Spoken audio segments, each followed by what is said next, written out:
Welcome back to the Last Days Book Club, where we are reading the short story Bibles for Breakfast by Bradley Booth, the author of The Miracle of the Seventh-Day Ox. In our last reading, Leonid, the SDA coal porter, returned with the books that Alexander and Natasha had ordered, and continued to study with them, revealing the marvelous stories of the Bible with them. They grew even more excited when he told them of a miracle that he had experienced, of an old babushka who had been praying for God to help her, and consequently had a dream of a shining man who told her that someone would come to her house and bring her 2 books, which would tell her about God and the soon coming of Jesus. In her dream, she saw the names of the books in the shining man's hands. When Leonid knocked at her door, she excitedly welcomed him in, and the books that he sold her were the same 2 books that he was selling to Natasha and Alexander, the Bible and the Great Controversy. This convinced them that the Holy Spirit was at work right there in their home, and that through Leonid, they had found hope and a new life. As he was preparing to leave, Leonid asked them if they could keep a box of books until his return, since he had to rush to the train station and would not be able to take them back to his home and still have enough time to catch the train to visit his mom. They readily agreed and put the box in a storeroom in the back of the apartment. In the following days, they studied the books together over breakfast and every evening after work, falling more and more in love with what they were learning. Soon after, they had a visit from an uncle and an aunt, whom they told about the books and what they were learning. But their dogs were making such a racket that they put them into the storeroom so that they could continue their conversation. We pick up our story now in chapter 8 of Bibles for Breakfast. Alexander let Natasha tell Uncle Vitelli all about the book. She would do a better job of getting him interested than Alexander ever could. Uncle Vitelli was sometimes too contrary for his own good. He would argue sometimes, just to argue, it seemed. Let's have a look. Uncle Vitelli really sounded interested now. The Great Controversy, he slowly read. He thumbed through the book and began reading from a couple of the chapters. This looks very interesting, he said after a few minutes. We love it, Natasha said. Here, let me read you a part we found really interesting. Natasha reached for the book. It's over here in the chapter about the Waldenses. She turned the pages quickly and then finally stopped and ran her finger down to a specific paragraph. It says here, behind the lofty bulwarks of the mountains in all ages, the refuge of the persecuted and oppressed, the Waldenses found a hiding place. Here the light of truth was kept burning amid the darkness of the Middle Ages. Here, for 1,000 years, witnesses for the truth maintained the ancient faith. Waldenses, huh? So, who are these people hiding from anyway? Uncle Vitelli asked. Church leaders, government politicians. Alexander grew serious. People who didn't believe exactly like they did. Uncle Vitelli looked over the top of his horn-rimmed glasses. That would be serious stuff. I mean, having to hide from everybody just so you could live like you wanted to? I'd hate it. Alexander frowned and lowered his voice. I think we have all been there. So now, where did you say you got the book? Well, actually, that's the most interesting part of all, Natasha beamed. A young book salesman bought us the books.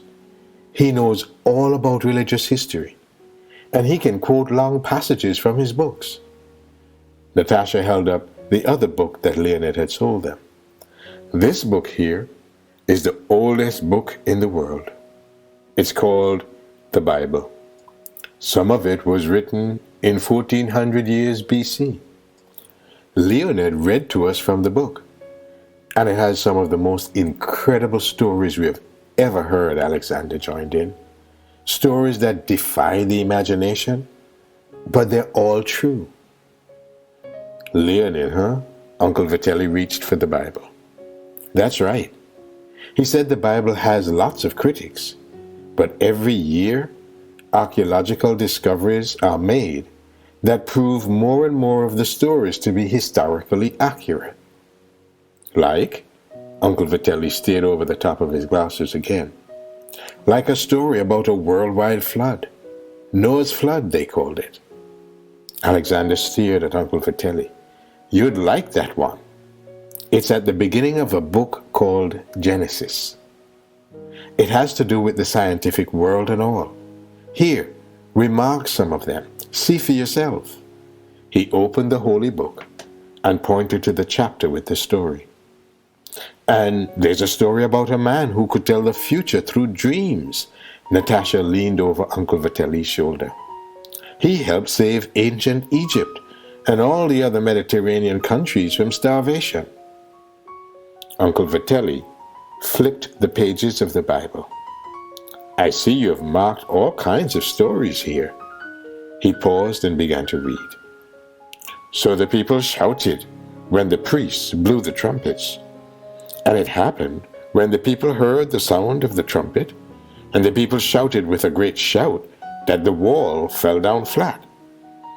Uncle Vitelli paused, as if deep in thought. Did that really happen? He asked, a funny expression on his face. According to Leonid, the book salesman, yes. Uncle Vitelli turned over some more pages and began reading again. God is our refuge and strength, a very present help in trouble. Therefore we will not fear, even though the earth be removed, and though the mountains be carried into the midst of the sea, though its waters roar and be troubled, though the mountains shake with its swelling. He closed the book and looked at the cover, still holding his finger in the spot where he had been reading. I've heard this book is on some kind of contraband list. He glanced at Natasha and then Alexander. We thought of that, Alexander said slowly.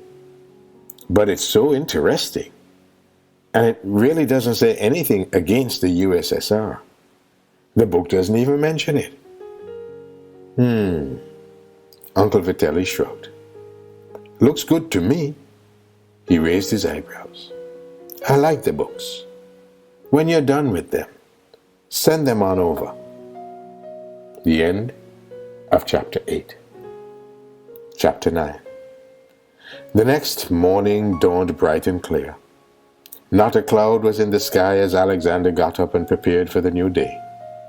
While he put on his uniform for work, Natasha made their breakfast. It was a simple one that they ate nearly every day of the week. More kashka with sour cream on it and some potatoes. It was not a meal for a king, but it was what they could afford. Alexander would have liked some sausage to go with it, but sausage was expensive, and he didn't always know whether he could trust it.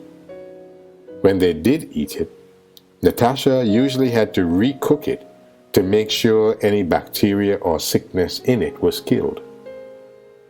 Have some more potatoes, Natasha yawned sleepily.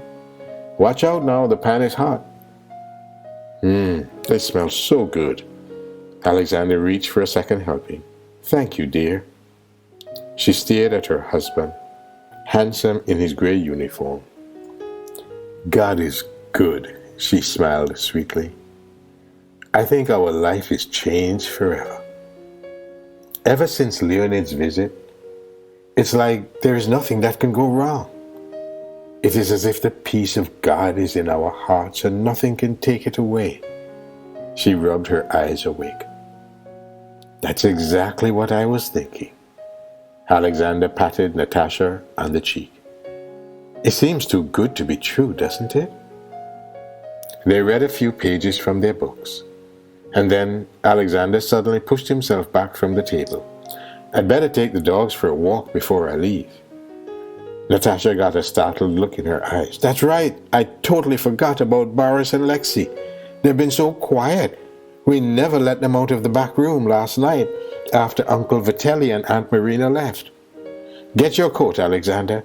I'll let them out right now. She hurried to the back room, talking to Alexander as she went. I thought it was odd when the dogs didn't wake me up this morning. Boris is no small dog. I hope he's been a good boy. He must be ready for a good run by now. Come, Boris. Here, Lexi, she called as she opened the door to the storeroom and turned on the light. And then Alexander heard her gasp. Oh, no, you naughty dogs, she half shrieked. Boris, what have you done? Oh, Alexander, she called in alarm. This is terrible. It cannot be. By now, Alexander had rushed to the back room to find Natasha standing speechless in the middle of the room. Boris was running about excitedly, his tail wagging, while Lexi looked up at Natasha with pleading eyes. Strewn everywhere were things that had been on some shelves in the storeroom. 2 or 3 dishes lay broken on the floor, and holes had been chewed in a warm winter coat. But the sight that horrified Alexander and Natasha the most was the box of books that Leonid had left with them. The box had been knocked off a small table in the room and was on its side on the floor.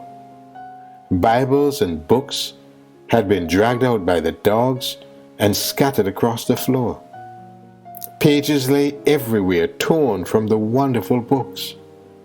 Teeth marks scarred the pages and bindings, and some of the book covers were gnawed beyond recognition. This cannot be, Natasha moaned, sinking to her knees. The dogs have eaten the Bibles. They have chewed them to bits. Oh, Alexander, what will we do? Boris and Lexi tried to make their peace with Natasha, but she pushed them away. You naughty, naughty dogs! Don't you try and be all sweet now, she scolded them angrily. How could you have done this? I should give you a horrible spanking.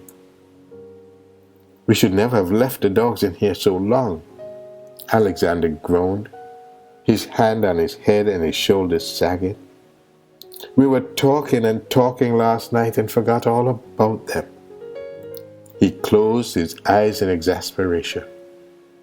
Whatever will we say to Leonid? All his wonderful books, Natasha bowed her head in shame. Gone, destroyed. Look at all the pages ripped out, torn from the books and laying all around like this. And all the teeth marks. They look as if a wild animal had torn them to bits. Natasha's eyes finally softened a bit as she looked at Boris, his face the picture of innocence. Oh, Alexander, Boris didn't know what he was doing. He's just a puppy. But he ruined the books. And now we're going to have to pay for them, Alexander's eyes flashed angrily. You bad, bad dogs, he said coldly. Natasha glanced around. How many books were in the box, Alexander? He sighed tiredly and knelt down beside her. I don't know, Tash. Let's see. It looks like this is part of one, and this piece here goes with it, and this must be another. He bent down, and here's another. 4, 5, 6, 7. No, that could be part of this one over there. 8, 9. Natasha began counting with him. 10, 11. Oh, Alexander, there must be over a dozen books damaged here. She covered her face with her hands. And they were God's books, ready to do so much good, to bring the gospel to many people in this big city. Alexander slowly rose to his feet, shaking his head dejectedly. What could they say? The ruined books had been promised to customers who had already paid for them. Now the people would have to wait even longer for their books. But the thing Alexander and Natasha feared the most was the look they knew they would see on Leonid's face when they told him the sad news. He had been so good to bring them the hope of a new life with God, and this was how they were repaying him. Go ahead and take the dogs for their morning run, Natasha said sadly, still on her knees among the scattered pages and fragments of the books on the floor. I'll take care of this mess. The dogs scampered away at the mention of a walk, suddenly oblivious to the carnage they had left behind. As Alexander walked the sidewalks through the local park, watching Boris and Lexi run playfully, he wished he could be as carefree as them. But he knew that wasn't possible. The ruined books loomed before him like a giant immovable mountain. Alexander picked up a stick and threw it for the dogs to chase. The last few hours had turned out to be a disaster, a catastrophe. Just the evening before, he and Natasha had been sharing with Uncle Vitaly and Aunt Marina the wonderful new books that had come to bless their lives. And now, this. In all his years of living, he couldn't remember anything that had ever turned out quite as bad. It seemed a calamity of astronomical proportions. The books would cost an incredible amount of money to replace. But it was more than that. There was something more that was bothering him beyond the obvious. Maybe it was because of what the books represented. There were religious books, books that had a real purpose and had been prepared especially to take the good news of salvation to the world.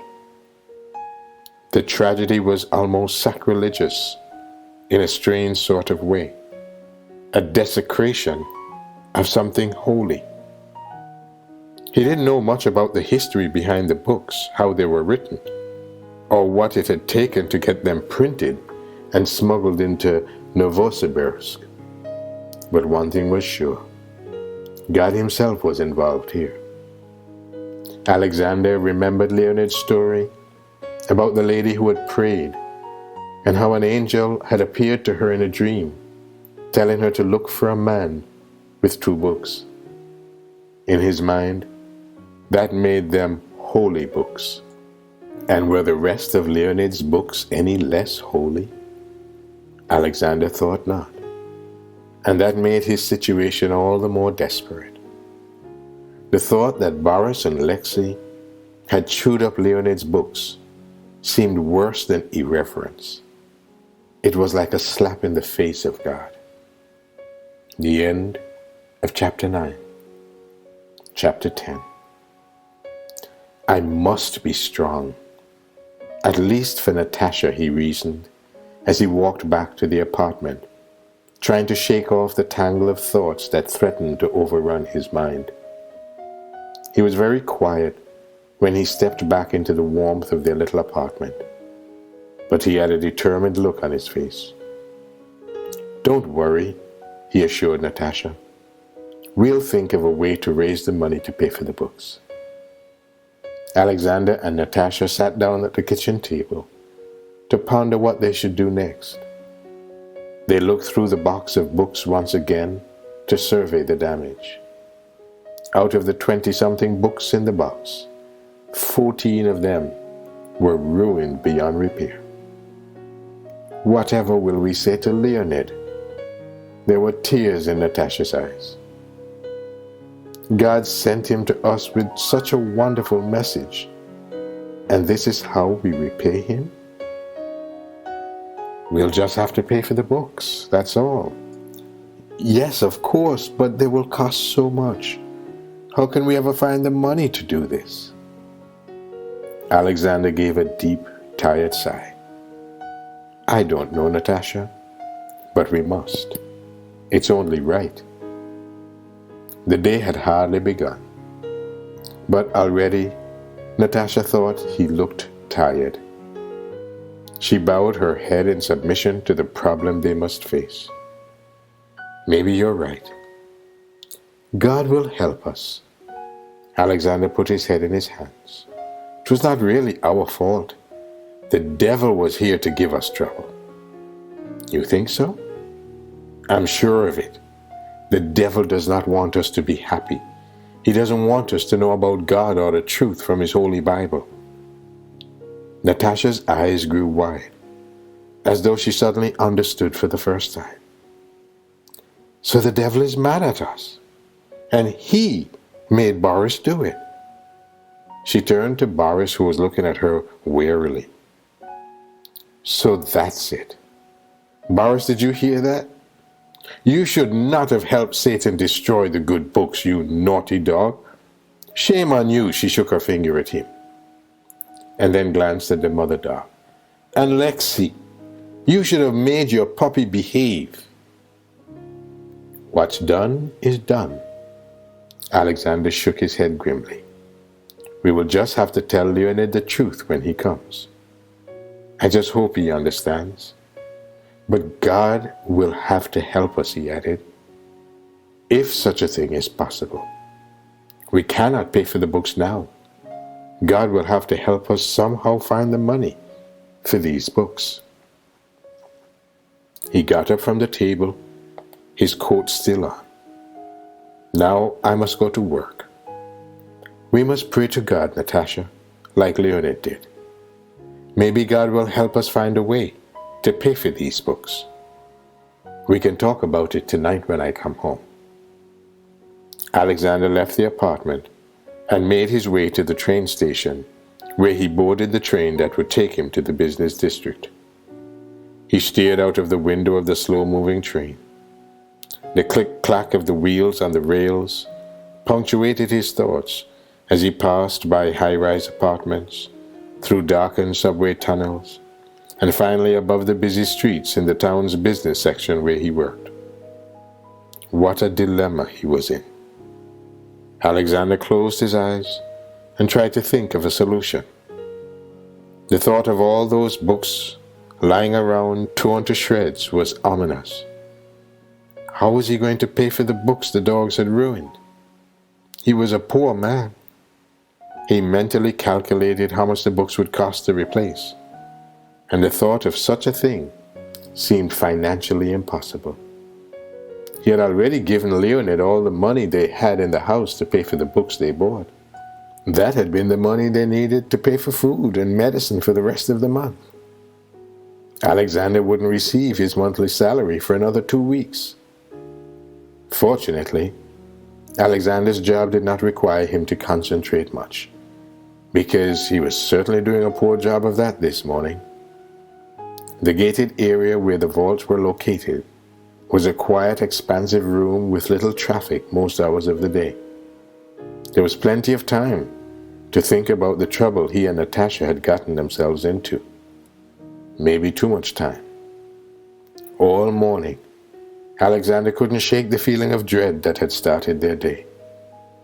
As he stood at his post by the bank vault, he tried to think of what he would say or do if he were in Leonid's shoes, listening to a customer tell him that the books he had trusted to their care was ruined. He couldn't imagine the situation turning out very well. After all, was there any really good way to say, "Oh, by the way, our dogs ate your books"? He tried praying, but his prayers seemed to go no higher than the ornately tiled ceiling stretching over him in the quietness of the bank antechambers. Finally, he bowed his head and laid his anxieties before God. "I have no answers," he prayed. "Lord, only you can help us get out of this horrible disaster? Who knows? Maybe there's even a reason. You allowed such a thing to happen. Didn't I hear Leonid say once that everything always turns out for the best when you work for God? Alexander smiled inwardly, though his face betrayed him otherwise.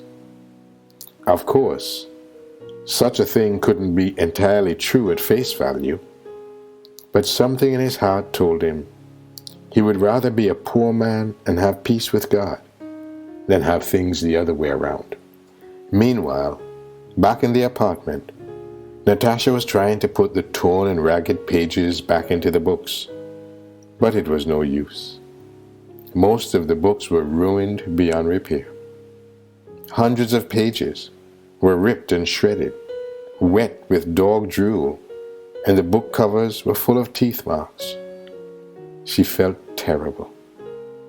As she looked at the hopeless mess, she knew there was absolutely nothing she could do. There was nothing anyone could do. And there was no one to talk about it either. Not that it would have mattered much. The whole thing was just too depressing for words. Even Boris looked sad at the turn of events. All that day, Natasha thought about the Bibles and books. Often she would stop her work to wipe the tears from her eyes. It's bad enough that the books are ruined, Natasha thought. Books are precious to the people of Russia. They're like old friends. Books are to be read and reread and then shared with others. But these books are God's books. They've been printed to bring the gospel to people searching for God. They were entrusted to us for safekeeping, and they were very expensive.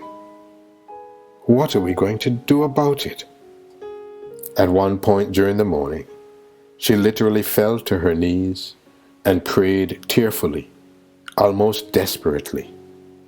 Please, God, we didn't mean to ruin the books. We're so glad you sent Leonid to us, but we're just sick about the dogs tearing the books all up. Please help us find a way to pay for them.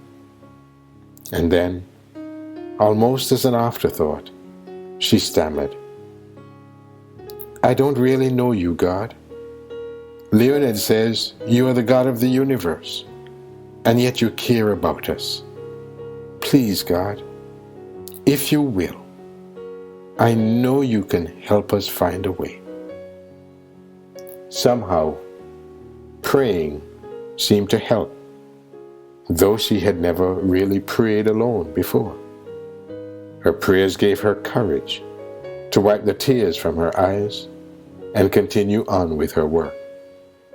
And working helped some, forcing her mind to focus on other things. However, by the time Alexander came home that night, Natasha was exhausted from her long day of worrying and anxious prayer. The end of Chapter 10 of Bibles for Breakfast.